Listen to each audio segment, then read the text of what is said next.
ఇది మీకు తెలుసా? హిట్లర్ 5 సంవత్సరాల పాటు జైల్లో ఉన్నాడు. ఎందుకనుకుంటున్నారా? 1923లో హిట్లర్ ఒక తిరుగుబాటు కూప్ని, బీర్ హాల్ పూచ్ అనే పేరుతో ఒక తిరుగుబాటు దళాన్ని క్రియేట్ చేయడానికి అప్పటి వరల్డ్ వార్ జనరల్ అయిన హెన్రిచ్ లుడెన్డార్ఫ్ సహాయం తీసుకున్నాడు. హిట్లర్ ఇటాలియన్ పాలసీస్ని, ఫ్యాసిస్ట్ని రోల్ మోడల్గా తీసుకుంటాడు.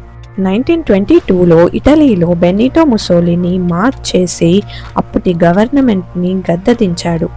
ఇదే తరహా పాటించిన హిట్లర్కి మాత్రం ఓటమి ఎదురైంది.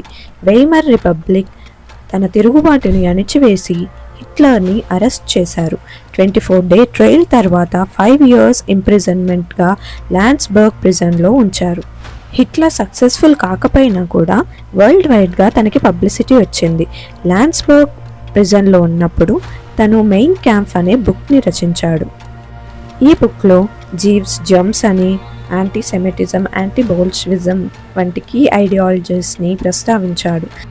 తన దేశ బాధలు తొలగిపోవడానికి జీవ్స్ని అంతమొందించడమే సొల్యూషన్ అని హిట్లర్ భావించాడు.